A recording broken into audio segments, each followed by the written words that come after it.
Hello, good morning, good afternoon, good evening. जब भी आप ये वीडियो देख रहे हो, मैं Sumit Kumar, doctor Rajendra Prasad private ITI के यूट्यूब चैनल में आपका स्वागत करता हूं। जैसा कि इससे पिछले वाले लेक्चर में बेसिक इलेक्ट्रिसिटी के बारे में जानकारी दिया था, तो उस पीरियड में बताया गया था कि ये पार्ट 1 है। अब पार्ट 2 नेक्स्ट जो है आज जो है हम लोग स्टार्ट करने वाले हैं। तो वो चलिए देखते हैं। और ये मेरा डे 11वां दिन का क्लास है। तो इससे पहले जो हम लोग इलेक्ट्रिसिटी के बारे में जाने, विद्युत क्या होता है, तो विद्युत हम लोग बताए थे कि समझे थे कि ऊर्जा है। विद्युत एक ऊर्जा है। तो ऊर्जा को ऑलरेडी हमारे पृथ्वी पर ऊर्जा मौजूद है। इसे ना तो उत्पन्न कर सकते हैं ना नष्ट कर सकते हैं। ठीक है। अब ऊर्जा किस रूप में रूप में मौजूद है, तो ऊर्जा जो हमारे पृथ्वी पर जो भी पदार्थ है उसमें मौजूद रहता है। तो पदार्थ का जो उसका जो रूप है आपका, हम बताए थे कि पदार्थ 3 रूप में मिलता है: ठोस, द्रव और गैस। ठीक है। अब ठोस में आपका जितना भी आपका सोना, चांदी, तांबा, लोहा, पीतल जो भी है सब ठोस में आ जाएगा। द्रव में आपका केमिकल जो है, रासायनिक जो आपका द्रव्य है वो आएगा, पानी भी, जल भी आ जाएगा। और गैस में आपका ऑक्सीजन, नाइट्रोजन जो भी गैस वाला अवस्था है। तो पदार्थ का जो 3 अवस्था है, ये तीनों में जो है आपका कुछ न कुछ ऊर्जा रहता है। अब ये जो परमाणु संरचना हम बता रहे हैं, पदार्थ, फिर अणु, अणु के बाद फिर परमाणु, परमाणु के बाद फिर आपका नाभिक, नाभिक में अंदर में न्यूट्रॉन, आपका प्रोटॉन रहता है, आपका न्यूट्रॉन और प्रोटॉन रहता है, बाहर में इलेक्ट्रॉन मूव करते रहता है। तो बेसिक इलेक्ट्रिसिटी को समझने से पहले परमाणु संरचना इसीलिए बताया जाता है ताकि आप जान पाइए कि इलेक्ट्रॉन का क्या महत्व है एक इलेक्ट्रिसिटी का फ्लो के लिए। ठीक है। तो उस पीरियड में, पिछले वाले वीडियो में मैंने बताया था कि इलेक्ट्रॉन जो है आपका नेगेटिव चार्ज लिए हुए रहता है। ठीक है। और प्रोटॉन क्या रहता है, पॉजिटिव चार्ज लिए हुए रहता है। और आपका न्यूट्रॉन में आवेशहीन, कोई चार्ज नहीं होता है। और इलेक्ट्रॉन का ही जो आपका रोल है इलेक्ट्रिसिटी का फ्लो में। ठीक है। तो इलेक्ट्रिसिटी का फ्लो कराने के लिए हमको कोई चीज़ का साधन चाहिए। तो साधन हमको कहाँ से मिलेगा? हमको मिलेगा जिसमें इलेक्ट्रॉन बहुत अच्छा तरीके से रहता है, यानी कि आपका सोना हो गया, चांदी हो गया, तांबा हो गया। ठीक है। तो ये सब, एल्युमिनियम हो गया, ये सब जो कॉइल जिसमें हम लोग तार के रूप में इसको परिवर्तित करते हैं, तो ये क्या है? एक पदार्थ है, पदार्थ का ठोस अवस्था है। ठीक है। इस वजह से हम लोग ये परमाणु संरचना को थोड़ा सा जानकारी लेते हैं। ठीक है। अब ये हो गया। उसके बाद हम बताए थे टाइप्स ऑफ इलेक्ट्रिसिटी कि 2 तरह का टाइप्स होता है। पिछले वाले वीडियो का ही थोड़ा चर्चा कर लेते हैं, उसके बाद इसमें हम लोग कुछ और आगे बढ़ेंगे। तो टाइप्स ऑफ इलेक्ट्रिसिटी में हम लोग क्या पढ़े कि 2 तरह का इलेक्ट्रिसिटी होता है। एक होता है स्टैटिक इलेक्ट्रिसिटी, जो पोखर का पानी होता है, जस्ट लाइक वही है। इसका इस्तेमाल जो है हम लोग दैनिक दिनचर्या में यूटिलाइजेशन नहीं कर सकते हैं। एक होता है डायनेमिक इलेक्ट्रिसिटी, जिसका इस्तेमाल हम हर जगह कर सकते हैं, चूँकि ये एक जगह से दूसरे जगह इसको हम ले जा सकते हैं। तो डायनेमिक इलेक्ट्रिसिटी भी 2 तरह का बताए थे कि एक होता है एसी, दूसरा होता है डीसी, यानी कि एक अल्टरनेटिंग करंट और दूसरा डायरेक्ट करंट, यानी कि एक प्रत्यावर्ती धारा, दूसरा दृष्ट धारा।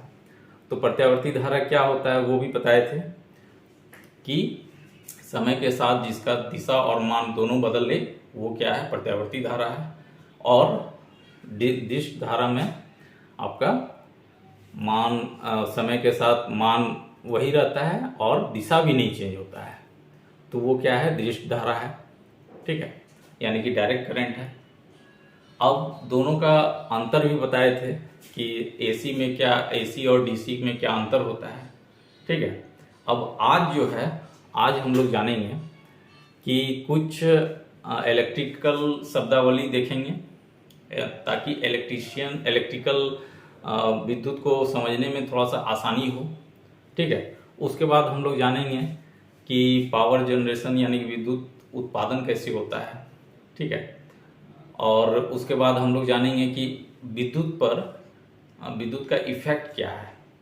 ठीक है, तो चलिए आज देखते हैं। तो आज थोड़ा शब्दावली पे ध्यान देते हैं। तो पहला बात है कि परमाणु क्रमांक क्या होता है, नहीं सॉरी परमाणु द्रव्यमान पहले देखते हैं। परमाणु द्रव्यमान या भार जिसको बोलते हैं, किसे करते हैं।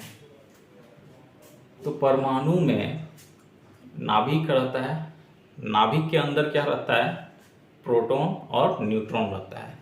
तो प्रोटॉन और न्यूट्रॉन का जो कुल भार होगा वही क्या कहलाएगा, परमाणु भार या द्रव्यमान कहलाएगा। ठीक है, तो इसमें लिख सकते हैं परमाणु के नाभिक में मौजूद न्यूट्रॉन तथा प्रोटॉन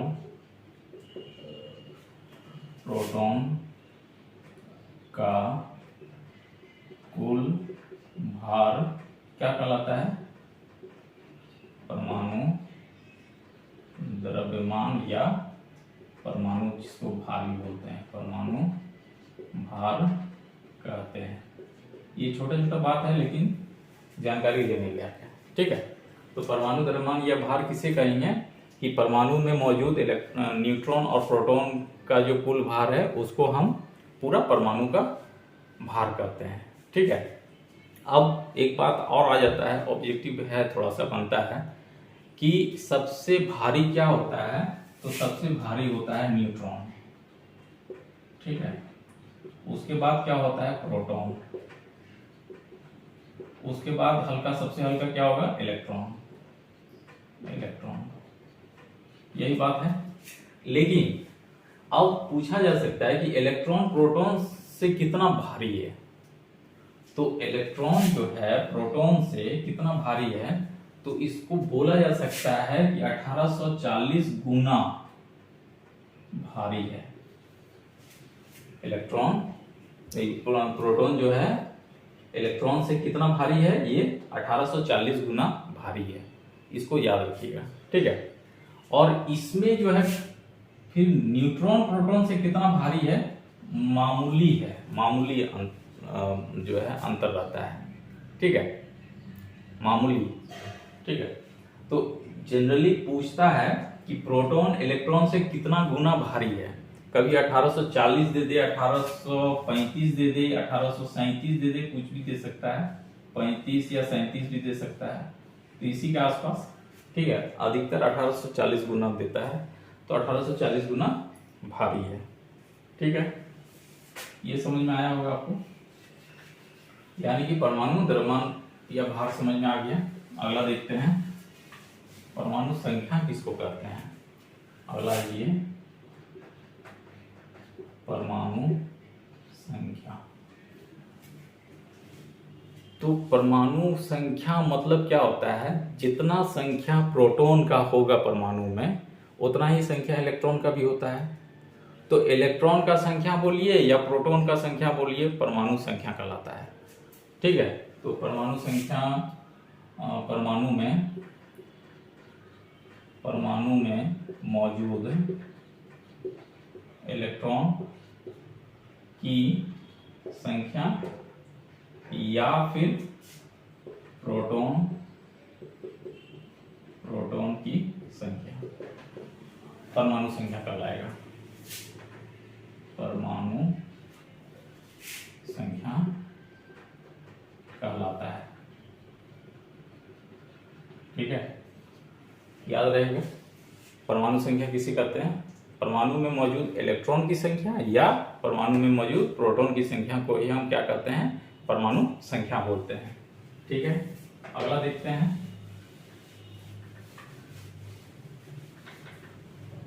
अगला है तत्व यानी कि एलिमेंट। तत्व किसे कहते हैं? तो वैसा पदार्थ जो एक तरह का परमाणु से मिलकर बना हो उसे हम क्या कहेंगे? तत्व कहेंगे। यानी कि वैसा पदार्थ जो एक जैसे परमाणुओं से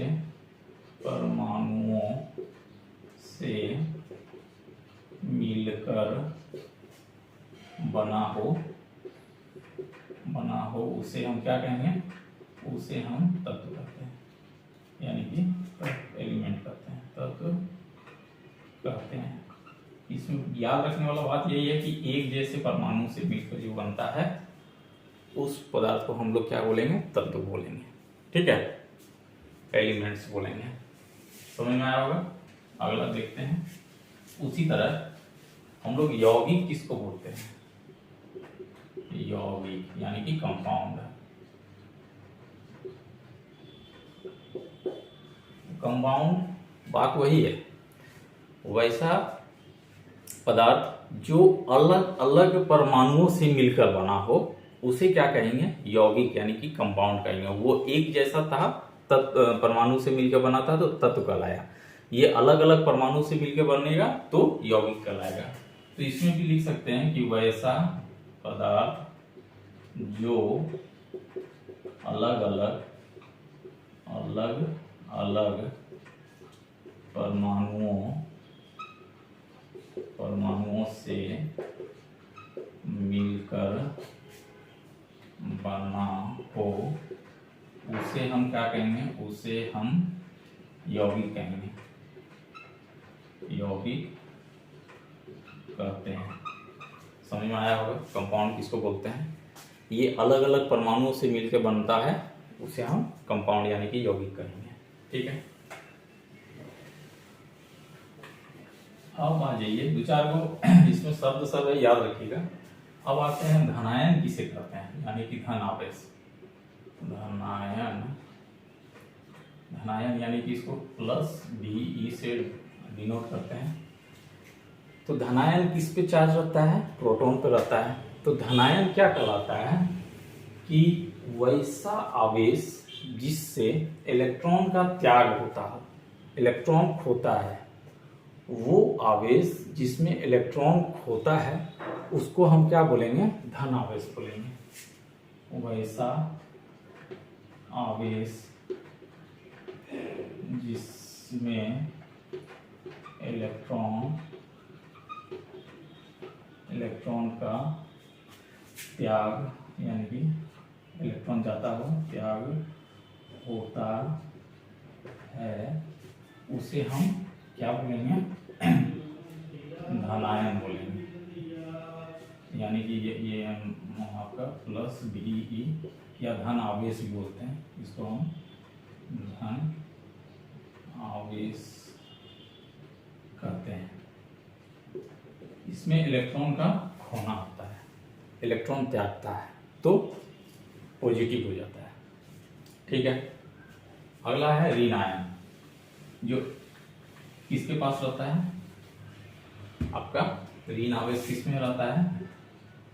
ऋण आयन यानी कि माइनस से डिनोट करते हैं, इलेक्ट्रॉन के पास रहता है।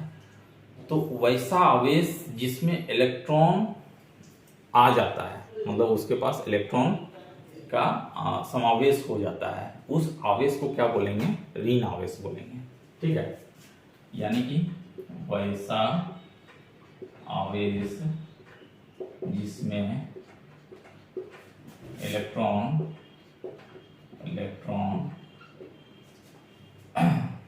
आता हो यानी कि जुट जाता है, उसे हम क्या कहेंगे? उसे हम ऋण आवेश कहेंगे, ऋण आयन या ऋण आवेश कहते हैं। ठीक है, तो धनायन क्या हुआ? इलेक्ट्रॉन का त्याग करना। आपका ऋणायन क्या हुआ? इलेक्ट्रॉन का ग्रहण करना। समझ में आया होगा। अगला देखते हैं, थोड़ा सा याद रखिएगा ये सब बात सब। अब क्या है आयन। आयन किसको बोलते हैं? तो आयन में क्या होता है, ये प्लस भी हो सकता है, माइनस भी हो सकता है, ठीक है। वैसा प्रक्रिया जिसमें इलेक्ट्रॉन का त्याग करना हो या इलेक्ट्रॉन का ग्रहण करना हो, उस प्रक्रिया को हम क्या बोलेंगे, आयन बोलेंगे, ठीक है। तो यानी कि नहीं होता ऋण आयन, अगर इलेक्ट्रॉन का आपका त्याग कर दिया तो धन आयन, इलेक्ट्रॉन का ग्रहण कर लिया तो ऋण आयन। तो आयन जो होता है, जब कोई परमाणु के पास इलेक्ट्रॉन आ जाता है या चला जाता है, तो उस समय वो परमाणु क्या होता है, वो परमाणु में आयनिक क्षमता, जिसमें बोलते हैं कि आयनिक क्षमता आ गया, ठीक है। या तो प्लस आ गया या माइनस आ गया, इलेक्ट्रॉन खो दिया या आ गया, ठीक है। तो इसमें हम लिख सकते हैं कि जब कोई परमाणु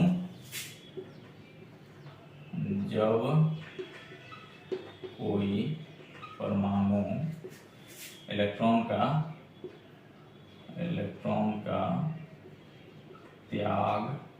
करे या इलेक्ट्रॉन को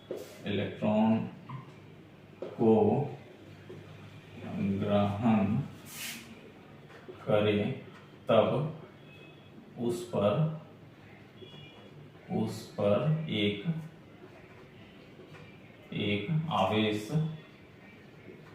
आवेश आ जाता है। इसी आवेश को हम क्या बोलेंगे, आयन बोलेंगे। यानी कि आयनीकरण हो गया उसका, उस परमाणु का आयनीकरण हो गया, या तो प्लस आया, ठीक है, या तो इलेक्ट्रॉन का त्याग किया यानी कि प्लस में आ गया, या फिर इलेक्ट्रॉन ग्रहण किया यानी कि माइनस में आ गया, ठीक है। तो जब कोई परमाणु इलेक्ट्रॉन का त्याग करे या इलेक्ट्रॉन को ग्रहण करे, तो उस पर एक आवेश आ जाता है। उस आवेश को क्या बोलेंगे, उस आवेश को हम क्या करते हैं, ऋण आवेश या धन आवेश बोलते हैं ना। तो उस आवेश को हम त्याग कर रहा है, यानी कि पहले धन आवेश लिखते हैं, धन आवेश या ऋण आवेश कहते हैं। और इसको धनावेश ऋण आवेश के अलावा हम लिख सकते हैं आवेश या आयन कहते हैं। धनावेश या ऋण आवेश, या फिर इसको हम दोनों को आयन, यानी कि परमाणु का आयनीकरण हो गया, आयन कहते हैं, ठीक है। यानी कि इलेक्ट्रॉन का त्याग करना, इलेक्ट्रॉन का ग्रहण करना, अगर कोई परमाणु का ऐसा होता है तो वो आपका प्लस भी हो सकता है, पॉजिटिव चार्ज भी आ सकता है, नेगेटिव चार्ज भी आ सकता है। तो इस कंडीशन में वो परमाणु आयनीकरण कहलाता है, वो परमाणु का आयनीकरण हो गया, ठीक है। अगला है, समझ में आया होगा आयन क्या बोलते हैं। और ये प्रक्रिया, इस प्रक्रिया को हम क्या बोलेंगे, आयनीकरण बोलेंगे। यानी कि आयनीकरण किसको बोलेंगे, कि आयन मतलब आवेश आ जाना या चला जाना परमाणु पर, उस प्रक्रिया को हम क्या बोलेंगे, परमाणु या आवेशित, परमाणु को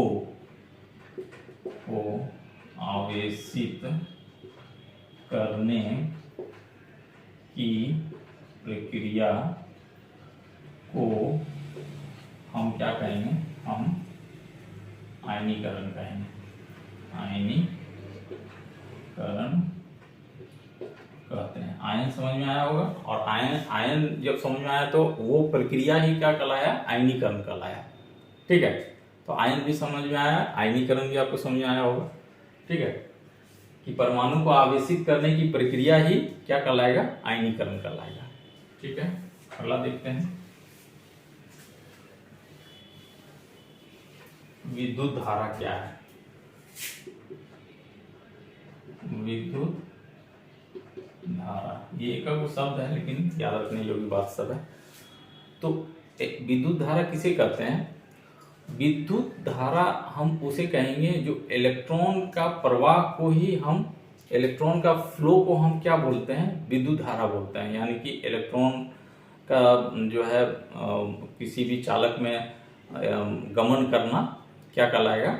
उस चालक में विद्युत धारा गमन हो रहा है, यानी कि फ्लो हो रहा है। ठीक है, तो विद्युत धारा हम किसको करेंगे? इलेक्ट्रॉन का, इसमें लिख सकते हैं किसी चालक में इलेक्ट्रॉन का प्रवाह होना ही क्या कहलाएगा? विद्युत धारा कहलाता है। समझ में आया होगा कि किसी चालक में इलेक्ट्रॉन का प्रवाह ही क्या कहलाता है? विद्युत धारा कहलाता है। ठीक है, इसको I से, इसको इसका प्रतीक क्या है आपका? I है। ठीक है, तो ये हो गया विद्युत धारा, यानी कि इलेक्ट्रॉन का चलना या फ्लो होना ही क्या कहलाएगा? विद्युत धारा कहलाएगा। अगला ये कि विद्युत धारा जो होता है आपका, दिशा क्या होता है विद्युत धारा का? विद्युत धारा का दिशा, तो विद्युत धारा का दिशा जब इलेक्ट्रॉन, प्रोटॉन, न्यूट्रॉन यानी कि उसका परमाणु का खोज नहीं हुआ, उस पीरियड में क्या बोला जाता था कि प्लस जो नेगेटिव चार्ज है उधर से क्या होता है? विद्युत का फ्लो होता है माइनस की तरफ। ठीक है, ये वाला बात, यानी कि प्लस की तरफ, प्लस से क्या होगा? माइनस की तरफ जाएगा। ठीक है, जब परमाणु का खोज नहीं हुआ था रदरफोर्ड के द्वारा। ठीक है, अब कुछ समय बाद, ये तो जो है आपका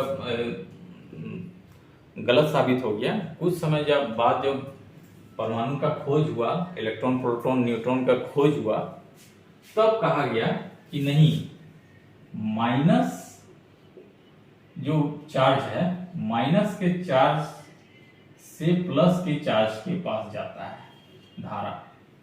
ये जो धारा है माइनस से प्लस के पास जाएगा, ना कि प्लस से माइनस के पास जाएगा। क्यों?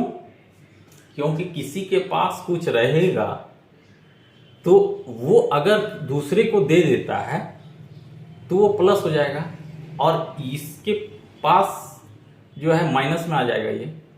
तो जिसके पास कुछ रहेगा वही ना दूसरे को देगा। समझ में आया?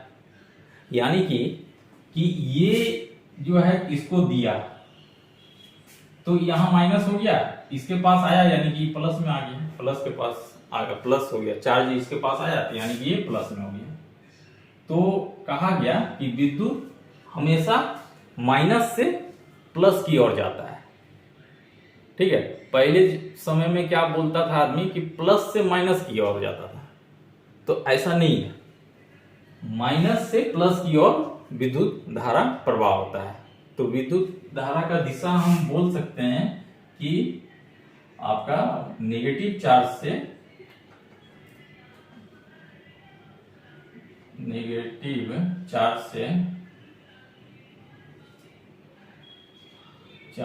से क्या होगा? पॉजिटिव चार्ज की ओर जाएगा,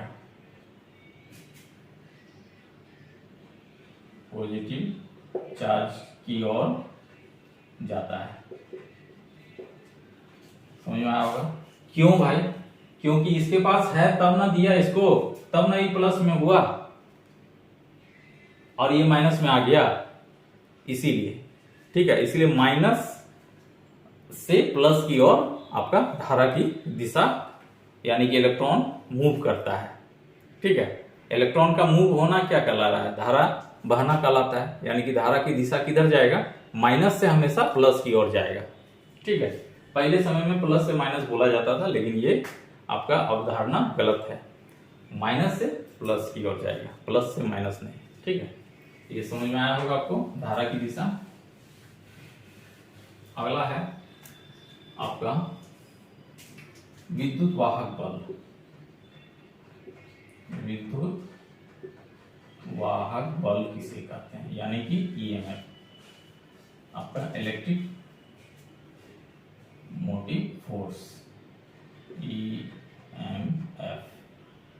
तो विद्युत वाहक बल, वाहक एक शब्द है और दूसरा शब्द है बल और तीसरा शब्द है विद्युत, यानी ऐसा बल जो विद्युत को ले जाए।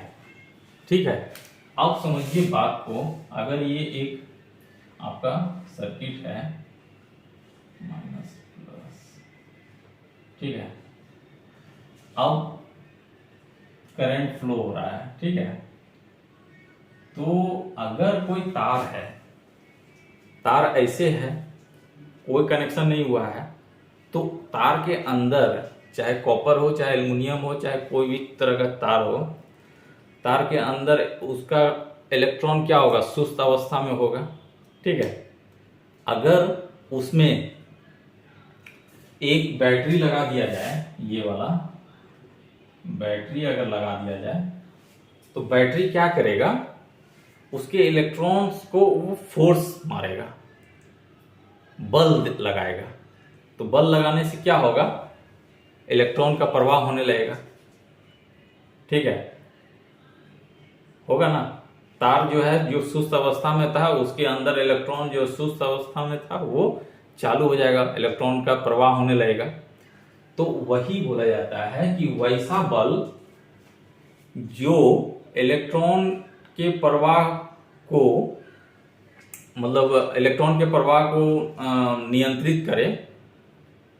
ठीक है, उस बल को क्या कहेंगे, विद्युत वाहक बल बोलेंगे। ठीक है, इसका जो है आपका क्या कहलाएगा कि इसमें हम लिख सकते हैं कि चालक के अंदर जो आपका इलेक्ट्रॉन है उसको एक स्थान से दूसरे स्थान तक जो ले जाने का जो काम करता है, जो बल काम करता है, उसको क्या बोलेंगे, विद्युत वाहक बल बोलेंगे। एक शब्द में यही बोला जा सकता है। यानी कि हम बैटरी लगा दिए, बैटरी जो है प्लस और माइनस में दोनों तरफ इधर लगा के हम इसका जो है, ये जो एक सर्किट है पूरा कंप्लीट है, वो उसमें क्या कर रहे हैं, इलेक्ट्रॉन को फ्लो करवा रहे हैं, यानी कि धारा का फ्लो हो रहा है। तो बैटरी लगाए तब ना, तो बैटरी क्या है, एक विद्युत वाहक बल कहलाया कि नहीं, है ना। यही ना ईएमएफ कहलाया, इलेक्ट्रोमोटिव फोर्स यही ना दे रहा है, तब ना जो है इलेक्ट्रॉन का प्रवाह हो रहा है। तो इलेक्ट्रॉन को प्रवाहित करने के लिए एक बल का आवश्यकता होता है, एक फोर्स लगता है, उस फोर्स को हम क्या बोलेंगे, ईएमएफ, यानी कि इलेक्ट्रोमोटिव फोर्स बोलेंगे, विद्युत वाहक बल बोलेंगे। ठीक है, तो इसमें हम लिख सकते हैं कि चालक के अंदर इलेक्ट्रॉन के प्रवाह, इलेक्ट्रॉन को एक स्थान से दूसरे स्थान तक ले जाने वाला बल, ले जाने वाला बल क्या कहलाएगा, ईएमएफ कहलाता है। और ये बैटरी ही है ईएमएफ, या कोई भी करंट कुछ भी हम दें, बैटरी यहाँ तो हम एक सेल दिखा रहे हैं, या फिर आप लाइन में ही आप सर्किट में आप तार को ले जाइएगा तो उसमें आपका करंट आपका फ्लो होने लगेगा। तो कुछ तो एक ट्रिगर चाहिए, एक बल चाहिए, जिससे वो सुस्त इलेक्ट्रॉन जो है उसमें मोशन आ जाए, उसमें गति आ जाए और वो एक बल का अनुभव करे और वो आपका फ्लो होने लगे इलेक्ट्रॉन का। तो इलेक्ट्रॉन को एक स्थान से दूसरे स्थान पर ले जाने वाला बल ही क्या कहलाएगा, विद्युत वाहक बल कहलाता है। विद्युत यानी कि इलेक्ट्रॉन जहाँ जो विद्युत का आज की डेट में इलेक्ट्रॉन क्या है, विद्युत ही है।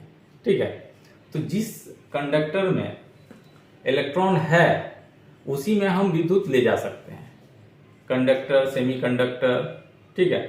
तो उसमें हम विद्युत का प्रवाह करवा सकते हैं। ये हो गया चालक, ये आपका विद्युत वाहक बल्ब, यानी कि चालक के अंदर इलेक्ट्रॉन को एक स्थान से दूसरे स्थान पर ले जाने वाला बल क्या कहलाएगा, ईएमएफ कहलाएगा, ठीक है। तो विद्युत वाहक बल समझ में आया होगा। अच्छा लग रहा है तो लाइक करो, ठीक है, कमेंट भी करो। अगला है प्रतिरोध। प्रतिरोध यानी कि रेसिस्टेंस। ये क्या कहलाता है, ये एक ऐसा गुण है जिसमें किसी चालक के अंदर अगर ये रहे तो इलेक्ट्रॉन का प्रवाह बहुत दिक्कत कर देता है। ये विरोध करता है कि मत बहो, ठीक है।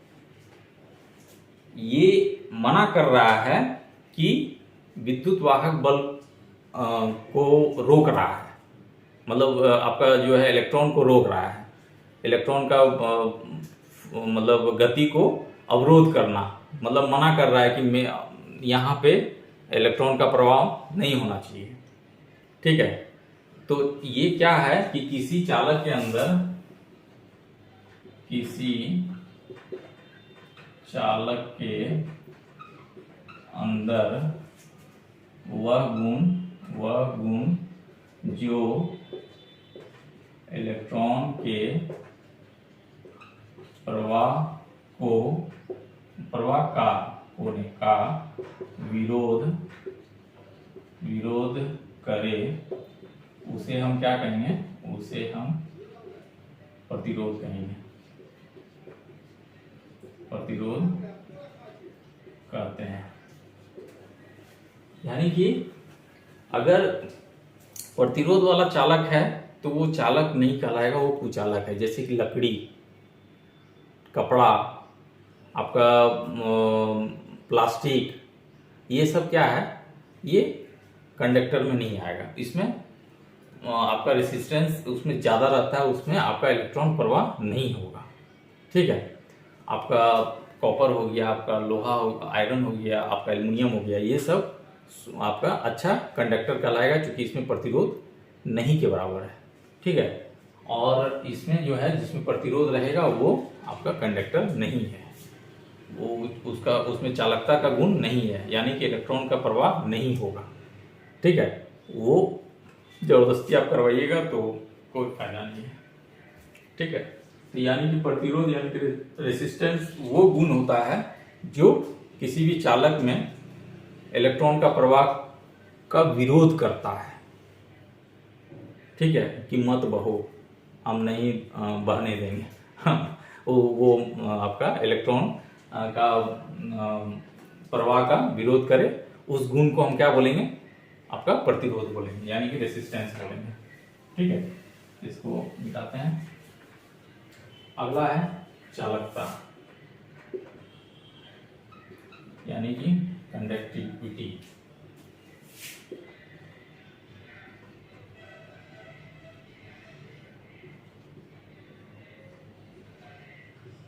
कंडक्टिविटी क्या कहलाता है, चालकता।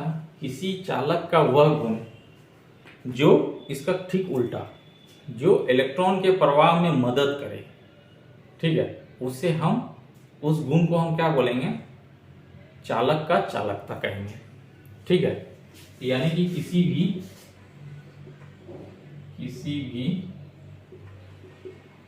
चालक के अंदर वह गुण जो इलेक्ट्रॉन के प्रवाह में मदद करे, उसे हम क्या कहेंगे, उसे हम चालकता बोलेंगे। चालकता यानी कि गुड कंडक्टर है। तो गुड कंडक्टर कब रहेगा, जब उसमें चालकता का गुण रहेगा, ठीक है। तो ये हो गया चालकता, कंडक्टिविटी, ठीक है।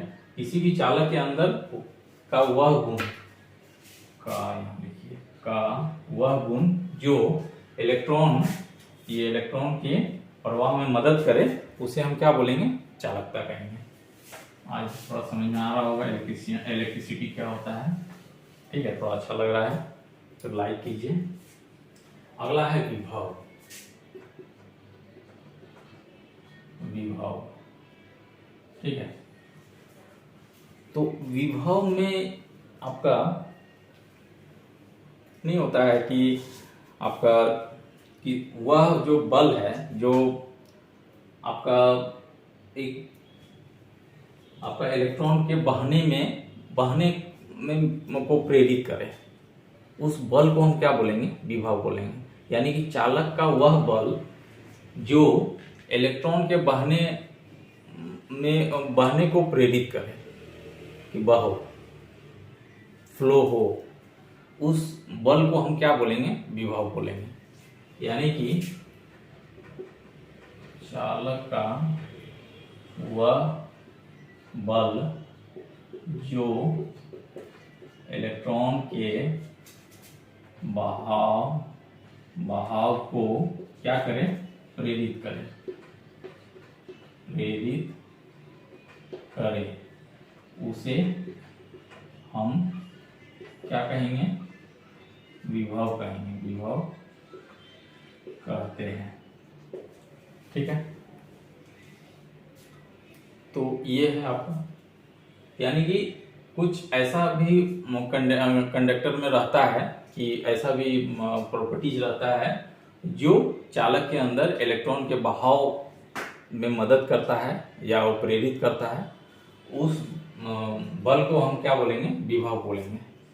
ठीक है, इसका जो प्रतीक है आपका, इसका प्रतीक होगा आपका V से डिनोट करते हैं। ठीक है आपका, और इकाई जो है आपका वोल्ट, इसका इकाई जो है वोल्ट है। अब इसी पे डिपेंड करता है कि लो वोल्टेज है, मीडियम वोल्टेज है, हाई वोल्टेज है या एक्स्ट्रा हाई वोल्टेज है, तो यही विभव पे डिपेंड करता है। ठीक है, तो लो वोल्टेज जो होता है, लो वोल्टेज क्या होता है? 0 वोल्ट से कितना होगा? 250 वोल्ट तक। इसको हम क्या बोलेंगे? लो वोल्टेज बोलते हैं। आपका मीडियम में जो होगा, मीडियम वोल्टेज क्या होगा? 250 वोल्ट से क्या होगा? 650 वोल्ट तक क्या कहलाएगा? मीडियम कहलाएगा। ठीक है, आपका हाई वोल्टेज जो होता है, हाई वोल्टेज जो होता है 650 से वोल्ट से क्या होगा? आपका 11,000 वोल्ट तक जो है आपका हाई वोल्टेज कहलाएगा। एक होता है एक्स्ट्रा हाई वोल्टेज, ये 11,000 से वोल्ट से ऊपर का बात है, इसको बोलते हैं एक्स्ट्रा हाई। ठीक है, तो यही विभव पे डिपेंड करता है। ये बल जिस कंडक्टर में ज्यादा होगा उसमें जो है देखिएगा कि आपका हाई वोल्टेज आपका रहेगा।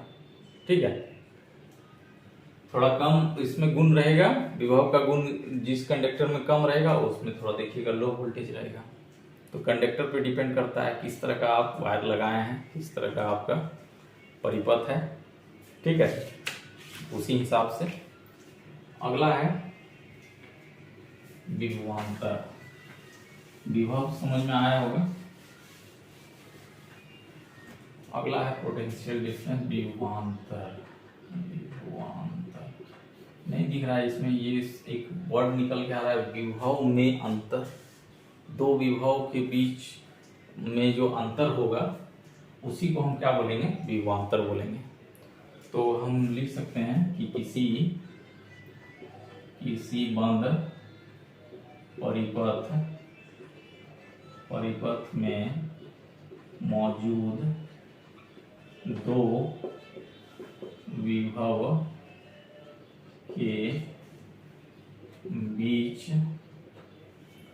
विभव के बीच के अंतर को हम क्या कहते हैं, अंतर को विभवांतर कहते हैं।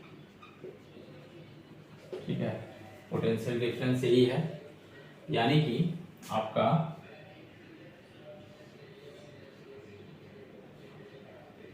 एक सर्किट है माइनस प्लस, यहाँ पर ये फ्लो हो रहा है आपका धारा, ठीक है, यहाँ पर एक आपका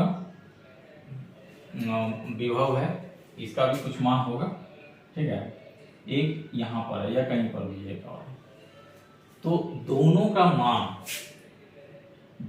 मान का जो अंतर होगा, दोनों का जो ए, इसको ये मानिए, इसको बी मानिए, तो ये ही दोनों के मान का जो अंतर होगा उसी को हम क्या बोलेंगे, इन दोनों के विभव के बीच का अंतर को हम क्या बोलते हैं, विभवांतर बोलते हैं। ठीक है, तो यही है बात इसमें। अगला है विभवांतर, समझ में आया होगा। अगला है विद्युत ऊर्जा। विद्युत ऊर्जा यानी कि इलेक्ट्रिक एनर्जी। तो विद्युत ऊर्जा जो होता है, किसी भी मशीन का या विद्युत परिपथ का के द्वारा जो कार्य करने का जो क्षमता होता है, उसी को हम क्या बोलेंगे, विद्युत ऊर्जा बोलेंगे, यानी कि इलेक्ट्रिक एनर्जी बोलेंगे। इसमें लिख सकते हैं कि किसी भी विद्युत परिपथ का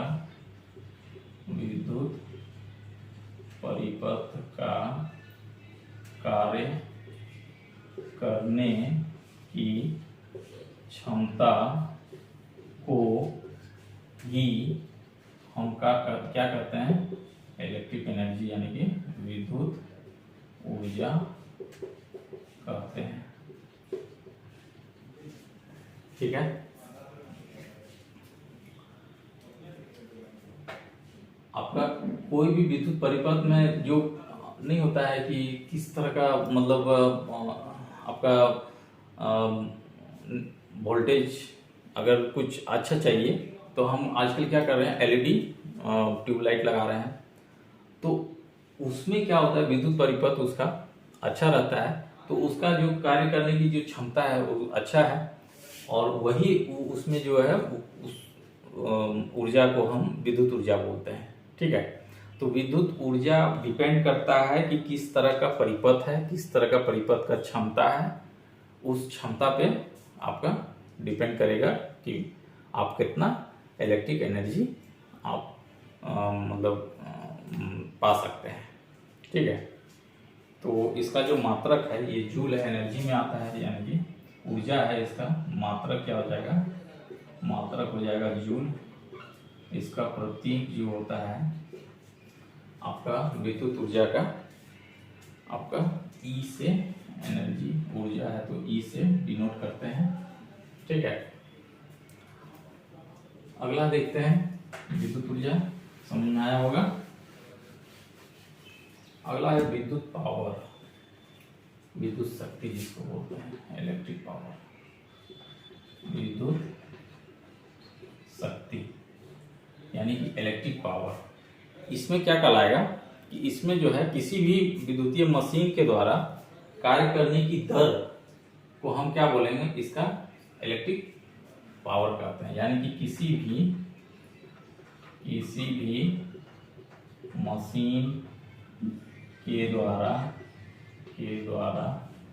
कार्य करने की दर को हम क्या करते हैं, विद्युत शक्ति कहते हैं। कितना पावर का जो जनरेटर है, कितना केवी का जनरेटर है, ये तो उस पर डिपेंड करता है जो मशीन है। ठीक है, उसका जो है कार्य करने का जो जिस टाइम में, जिस समय में वो कार्य करके दे, जितना समय में वो कार्य करके दे, तो उसको क्या कहेंगे, इलेक्ट्रिक पावर कहते हैं। ठीक है, पावर मतलब शक्ति, मतलब इसको जो है, इसका आपका प्रतीक जो हो जाएगा आपका पी हो जाएगा, पी से डिनोट करते हैं। और इसका मात्रक जो है आपका जाके वाट हो जाएगा। कितना वाट रहता है, तो मात्रक वाट कहलाएगा।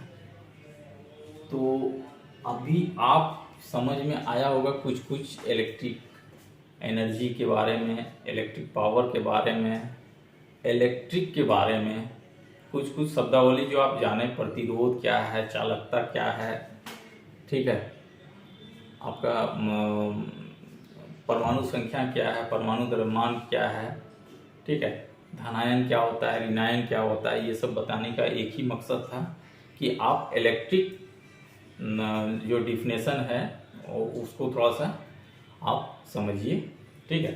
अब आ जाते हैं ताकि इलेक्ट्रिक संबंधित जो है शब्दावली को समझ जाइएगा तो आप समझिए तो इलेक्ट्रिक को समझ गए, ठीक है। अगला है विद्युत धारा के प्रभाव, विद्युत धारा के प्रभाव यानी कि इफेक्ट ऑफ इलेक्ट्रिक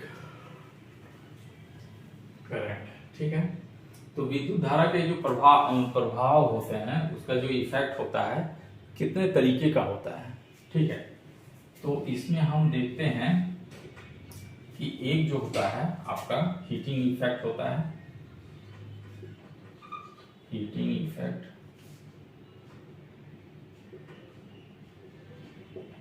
दूसरा होता है आपका केमिकल इफेक्ट, केमिकल इफेक्ट, तीसरा आपका हो जाएगा आपका मैग्नेटिक इफेक्ट, मैग्नेटिक इफेक्ट, आपका चौथा हो जाएगा लाइटिंग इफेक्ट, और लास्ट में पांचवा हो जाएगा रे इफेक्ट। यानी कि इलेक्ट्रिक उत्पादन से क्या क्या हमको मिलता है सीधा सीधी, या प्रभाव किस पर क्या पड़ता है, ठीक है, ये बात हो रहा है। तो हीटिंग इफेक्ट, कोई भी कंडक्टर में अगर प्रतिरोध ज्यादा हो, रेसिस्टेंस, तो क्या करेगा, जबरदस्ती आप उसमें इलेक्ट्रिक का धारा प्रवाह करवाइएगा तो वो क्या होगा, गर्म होगा। क्योंकि प्रतिरोध ज्यादा है, समय जगह जगह पे प्रतिरोध है, रेसिस्टेंस लगा हुआ है, तो वो क्या होगा, गर्म होगा।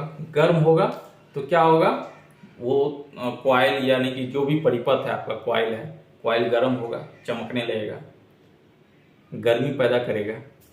तो उस तरह का इफेक्ट को क्या बोलते हैं, हीटिंग इफेक्ट बोलते हैं। यानी कि इसका जो उदाहरण हम दे सकते हैं, इसमें हम दे सकते हैं आपका आयरन और आपका हीटर, ये जो है आपका हीटिंग इफेक्ट है। विद्युत धारा का प्रभाव आपका इसमें भी दिख रहा है हीटिंग में। अगला है केमिकल। केमिकल में क्या होता है, एक जो भी आयन है आपका रासायनिक प्रक्रिया द्वारा उसमें अगर हम कोई इलेक्ट्रिक का प्रवाह करवाते हैं तो क्या होता है, आप जनरेट होगा, इलेक्ट्रिक जनरेट होगा, लेकिन कैसा होगा, डीसी टाइप का, जो बैटरी और सेल वगैरह में जो आपका स्टोर होता है, ठीक है। तो आप करते क्या है, बैटरी वगैरह में यूपीएस लगा के उसमें हम क्या दे रहे हैं, इलेक्ट्रिक ही दे रहे हैं ना, चार्ज हो रहा है अंदर में, केमिकल जो है रिएक्शन होके सेल को क्या कर रहा है, वो चार्ज कर रहा है। चार्ज होने के बाद वो क्या है, डीसी करंट है, स्टोर किया हुआ डीसी करंट है, ठीक है। तो केमिकल इफेक्ट यही है कि विद्युत धारा हम उस पर भी दे रहे हैं, ठीक है। तो वो डीसी करंट है आपका स्टोरेज वाला, उसको जब आपका एसी काम नहीं करता है तो वो क्या करता है, आपका यूपीएस डीसी को फिर एसी में कन्वर्ट करके हमको सप्लाई देता है, ठीक है। तो इस केमिकल इफेक्ट में यही कहा रहा है, आपका बैटरी सेल वगैरह में जो आपका है वो केमिकल इफेक्ट के कारण हो रहा है, ठीक है। अगला है मैग्नेटिक इफेक्ट। आज की डेट में इंडिया में इसी से पावर जनरेशन हो रहा है, ठीक है। आप आपका जो थर्मल पावर प्लांट वगैरह जो होता है, वहाँ क्या होता है, कोयला वगैरह जाता है। कोयला क्या करता है, आपका बहुत बड़ा भट्टी रहता है, उसमें कोयला झोंका जाता है, उसमें क्या होता है, पानी खौलता है, पानी वाष्प बन के आपका पानी खोलने के बाद वाष्प बन के जाता है, वो टरबाइन को घुमाता है, टरबाइन घूमता है तो एक मैग्नेटिक इफेक्ट पैदा होता है, उसी से बिजली उत्पन्न होता है।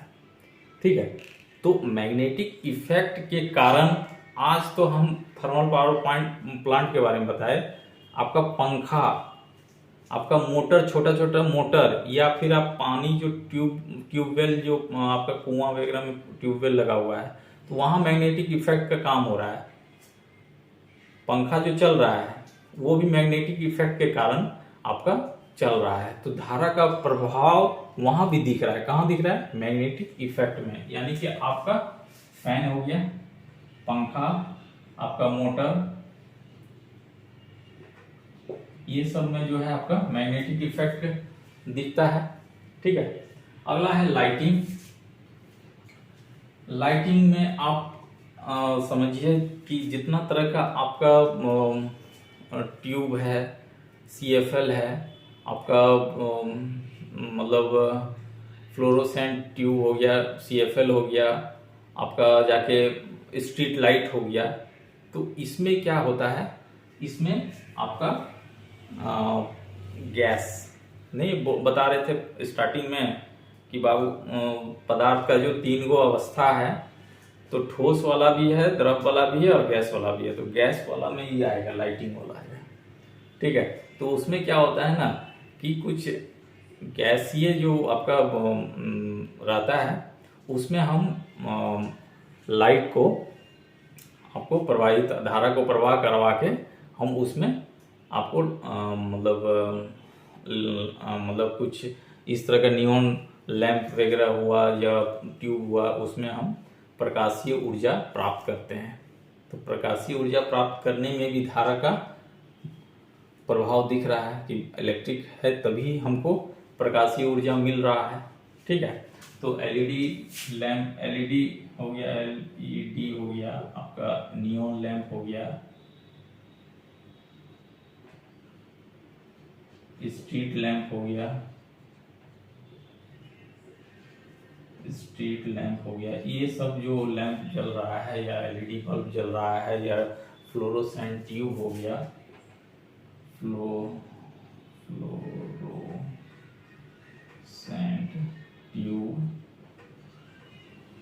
ट्यूब हो गया, ये सब जो होता है आपका लाइटिंग इफेक्ट है। अगला है रे इफेक्ट। रे इफेक्ट में क्या होगा, ये एक निर्वात नली होता है। निर्वात नली में जो है विद्युत धारा को प्रवाह करवाया जाता है। बहुत ही मतलब समझिए क्या कि निर्वात नली मतलब कि एयरलेस आपका परख नली होता है, उसमें जबरदस्त तरीके से हम क्या करते हैं, विद्युत धारा का प्रवाह करवाते हैं। बाद में जो निकलता है वो रे जो निकलेगा, वो रे बहुत मेडिकल लाइन में वो बहुत काम आता है। यानी कि एक्स-रे किरण जो निकलता है, एक्स-रे, तो ये भी आपका विद्युत धारा का प्रभाव ही दिखा रहा है, इफेक्ट दिखा रहा है। विद्युत धारा के द्वारा ही एक्स-रे आपका बन रहा है। तो ये सारा जो भी आपको इफेक्ट दिखता है आपके आसपास, आप आयरन से प्रेस कर रहे हैं, तो आप समझ लीजिए क्या कि हीटिंग इफेक्ट के कारण, अगर हीटर में आप खाना बना रहे हैं, इंडक्शन चूल्हा जिसको बोलते हैं आज की डेट में, पहले तो था चिमनी, चीना मिट्टी का रहता था, उसमें नाइक्रोम का तार को मोड़ के घुसा दिया जाता था, और वो तो उसमें जो है आज के डेट में तो आयरन कर रहे हैं या आप खाना बना रहे हैं इंडक्शन चूल्हा पे, तो आप समझिए कि ये आपका इलेक्ट्रिक पावर, इलेक्ट्रिक धारा का ही इफेक्ट है जो आप ये कर पा रहे हैं। आप अगर बैटरी में, सेल में अगर आप डीसी करंट को स्टोर कर पा रहे हैं, तो इलेक्ट्रिक धारा का इफेक्ट जो है केमिकल इफेक्ट के कारण ही हो रहा है। आप अगर मैग्नेटिक इफेक्ट का बात करते हैं, तो पंखा में आप अगर बैठे हैं या फिर मोटर से या पानी ऊपर उठा रहे हैं, तो समझिए कि आप मैग्नेटिक इफेक्ट के कारण, आपका विद्युत धारा का मैग्नेटिक इफेक्ट के कारण आप ये काम कर पा रहे हैं। ठीक है, लाइटिंग में आप जो भी लाइटिंग आप देख रहे हैं, सब लाइटिंग इफेक्ट किसका है? आपका विद्युत धारा का ही इफेक्ट है। आपका एक्सरे किरण जो होता है, जो मेडिकल लाइन में बहुत ही ज़्यादा इम्पोर्टेंट रखता है, वो भी आपका विद्युत धारा का ही देन है। ठीक है, तो ये हो गया आपका इफेक्ट, प्रभाव कहाँ कहाँ पड़ता है। तो हीटिंग इफेक्ट होता है, केमिकल इफेक्ट होता है, मैग्नेटिक इफेक्ट होता है, लाइटिंग इफेक्ट और रे इफेक्ट होता है। ठीक है, अगला देखते हैं कि पावर जनरेशन, विद्युत का उत्पादन। विद्युत का उत्पादन, तो विद्युत का उत्पादन इंडिया में दो तरीके से होता है। ठीक है, एक प्राइमरी, आपका प्राइमरी सेक्टर है,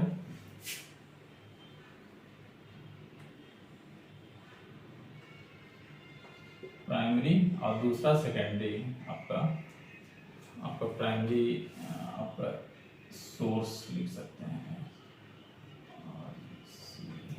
और दूसरा सेकेंडरी सोर्स।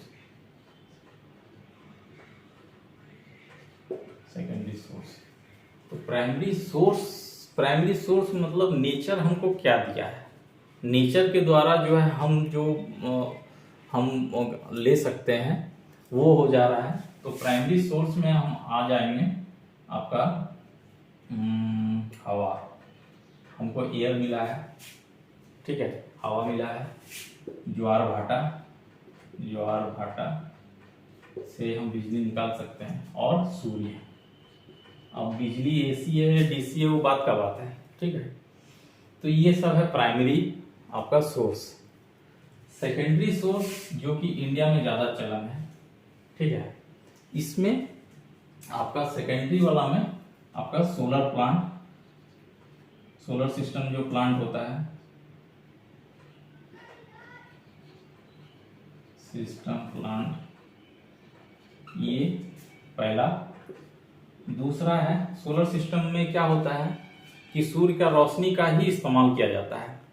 सोलर प्लेट लगा रहता है, कनेक्शन रहता है, बहुत सारे उसमें सेल लगे हुए रहते हैं। वो सोलर जो है आपको